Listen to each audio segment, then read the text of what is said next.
Yon, we are back again guys. Thursday ngayon. Bukas magtotos tayo ng short distance. Siguro mga 20 to 25 kilometer lang.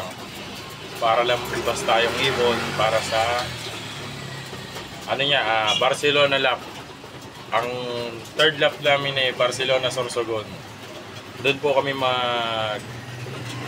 kakarera sa Sunday. Kaya ito ngayon, nagbigay tayo ng Liberator tsaka ng Frozen Z. Yan, Electrolyte tsaka Liberator. Yun lang po ang binigay natin ngayon para bukas ng umaga bibigay uli naman tayo ng B-complex. Tapos before sila kumain, bibigay tayo ng ballplex. Ganun lang po lagi ang routine.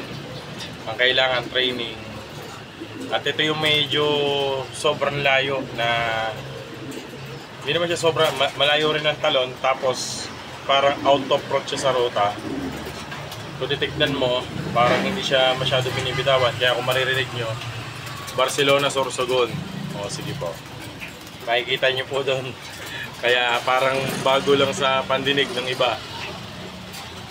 Ang kataraniwan naman dating binibitawan, Legazpi, Matnog, Sorsogon, Erosin, Bulan, Pilar,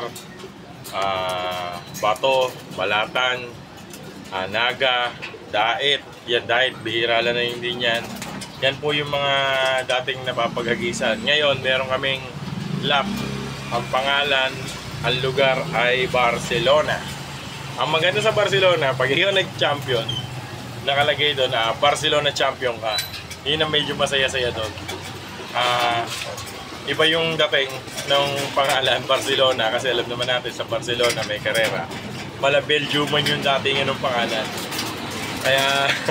Kaya ito, baka sakali mitos tayo, baka speed yung ibon natin.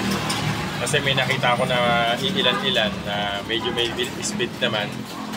At sana iswertein tayo na hindi tayo masaswak sa kung ano man yung mga naging balakid tulad ng mga lambat. Pero yung ibon natin ay ready na. At nakikita naman natin na talagang medyo peak na yung ibon natin para sa susunod na karera. Kasi pagka medyo maaga siya nag-peak, minsan pagdating na Sunday, off na yung ibon. Kaya kailangan meron kang aaralin mo. Trial and error po talaga ang karera. Yun lang po talaga. Talagang kailangan meron kang ganong sistema. Nagkakaroon talaga ng mga trial and error. Kaya gano'n. Akala ko nakawala yung breeder ko na isa eh. Pero kasi dumapo dun. Pero yung isa kong breeder pala, nakawala pala yung North. First overall ko sa North, nakawala. Sa labas. Pero hindi ko naman siya pinakawalan. At tingin ko papasok. Kasi ito medyo pag yung minsan yung mga ibon nagkakaroon ng Alzheimer. Kahit winner mo siya tapos pinawalan mo, minsan nawawala. Kaya minsan, lalo na yung mga galing sa breeding, nag-iingat tayo na mawala sila sa ronda lang. Hindi ko rin alam kung ba't may mga ganong aksidente, yung mga nagkaka-Alzheimer.